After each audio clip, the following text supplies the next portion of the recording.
There's a planet 560 light-years from Earth that should have no sky. That is not a figure of speech or an exaggeration for effect.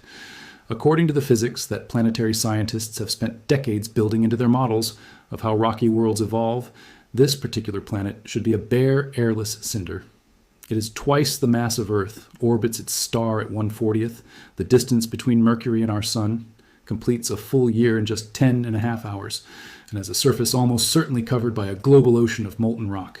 At the temperatures it bakes at, the stellar radiation it absorbs every second should have stripped away any atmosphere it ever had billions of years ago, and left nothing behind but scorched rock. Every model said so. Every simulation agreed. And then the James Webb Space Telescope stared at it for 37 straight hours and found something that stopped the researchers reading the data completely. The sky. A thick, substantial, volatile-rich atmosphere wrapping this world that by every rule in the existing playbook should not be there. Lead author Johanna Teske of Carnegie Science described the finding plainly. Based on what we know about other systems, astronomers would have predicted that a planet like this is too small and hot to retain its own atmosphere for long after formation. But the observations suggest it is surrounded by a relatively thick blanket of gas. What Webb had found on this ancient, molten, supposedly dead world was not just an atmosphere. It was evidence that something about the way we understand rocky planets across the entire universe is wrong, and the implications of that reach far beyond one strange planet 560 light-years away. They reach all the way back to the very beginning of planetary science itself, and forward to every rocky world we will ever look for life on in the future. To understand why this discovery is genuinely disorienting for the scientists who study it, you need to understand what TOI 561b actually is and what makes it so extreme.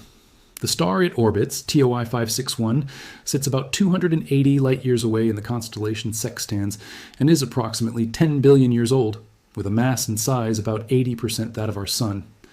It belongs to a rare population of stars called the galactic thick disk stars, and it hosts at least 3 exoplanets, 10 billion years old. That number matters enormously.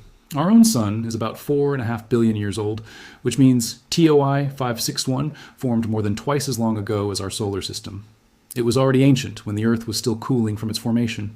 The planet orbiting it, TOI 561b, has been baking in the radiation of that star for essentially the entire history of complex star formation in our galaxy. The exoplanet orbits its star at a distance of less than 1.6 million kilometers, just 1/40th the distance between the Sun and Mercury, making it a tidally locked world with one side bathed in eternal light and the other plunged in perpetual darkness. Tidally locked means it does not rotate the way Earth rotates. One hemisphere faces the star forever. That hemisphere receives continuous, unrelenting radiation with no night cycle to cool it down, no rotation to spread the heat. Daytime temperatures are staggering. A bare, airless rock at this extreme distance from its star was theoretically predicted to bake at around 2,700 degrees Celsius.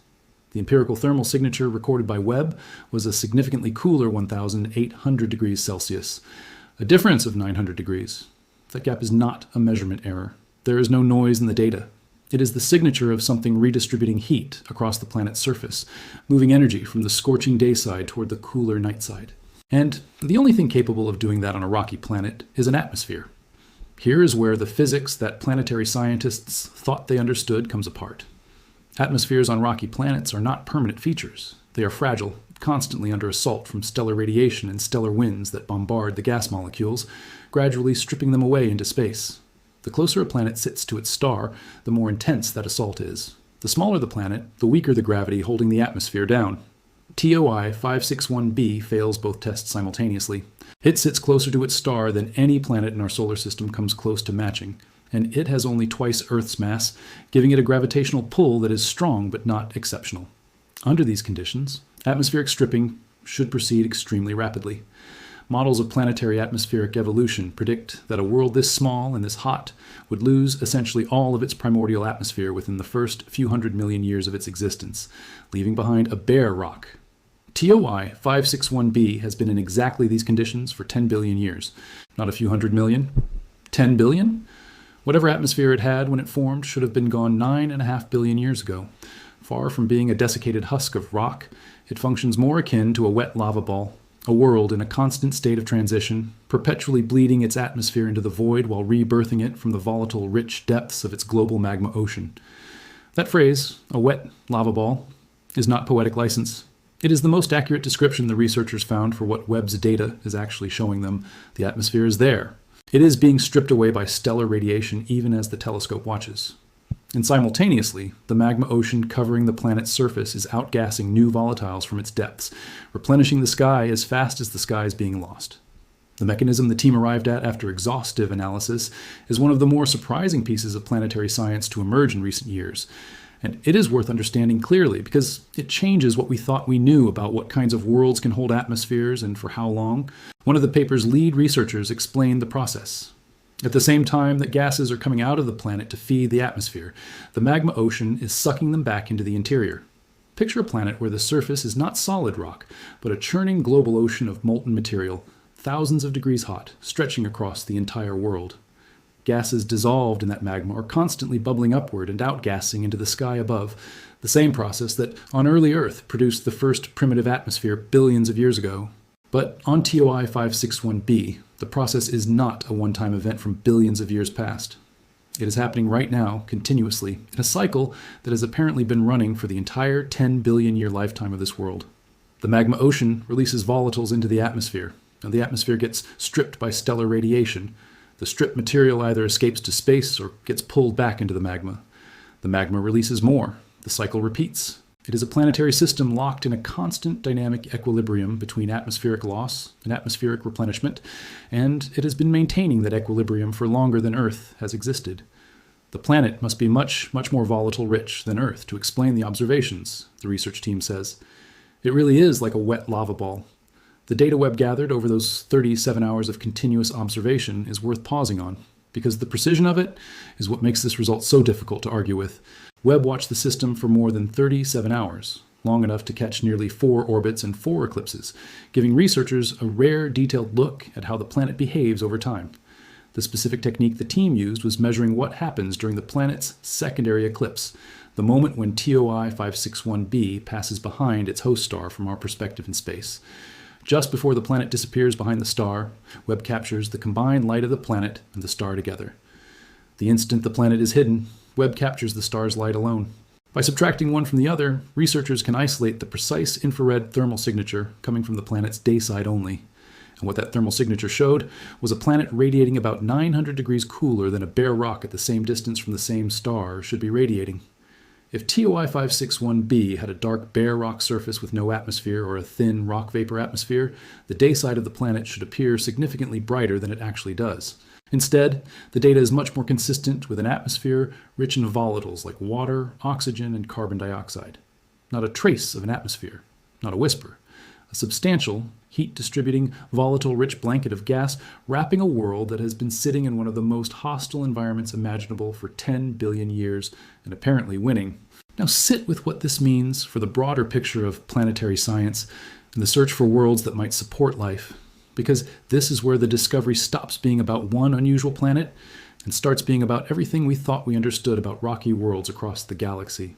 The existing framework for which rocky planets can have atmospheres, and which ones cannot rests heavily on simple rules. Worlds near their stars lose their atmospheres. Worlds too small cannot hold them. Ancient worlds that have been baking for billions of years should have none left. TOI 561b breaks all 3 rules simultaneously and has apparently been breaking them continuously for 10 billion years. If the models were wrong about a world this extreme, the obvious question is, how many other worlds the same models have written off as airless and dead might actually have atmospheres that no telescope has yet been sensitive enough to detect? Given its theoretical composition and the age of its parent star, TOI 561b could be representative of planets that formed when the universe was relatively young. That is the phrase that stops you when you read it. Representative. If TOI 561b represents a class of ancient rocky worlds formed in the early galaxy, formed from the same iron-poor raw materials available in the universe's infancy, then the possibility of similar volatile-rich magma worlds persisting across billions of years is not a peculiarity of one weird system. It is potentially a feature of the oldest planetary systems in the Milky Way, and we have only just developed an instrument capable of seeing it. The James Webb Space Telescope has been operating for 4 years. In that time, it has found impossible galaxies in the early universe that should not exist at their size and brightness. It has found a black hole star this week that represents an entirely new class of astrophysical objects. It has found hints of biological chemistry in the atmosphere of a world orbiting a nearby star that sent the scientific community into months of careful, cautious analysis. And now it has found a planet that has maintained an atmosphere for 10 billion years in conditions that every existing model said would strip it bare in a few 100 million. Each of these discoveries individually would have been the defining result of a space mission in any previous era of astronomy. Webb is producing them roughly once a month, and the pace is not slowing. Late author Teskey concluded, "What is really exciting is that this new data set is opening up even more questions than it is answering." That sentence captures something important about where planetary science sits right now. For decades, matters were relatively settled.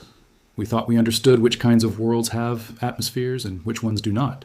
We thought we understood how long rocky planets can hold their gas under extreme conditions.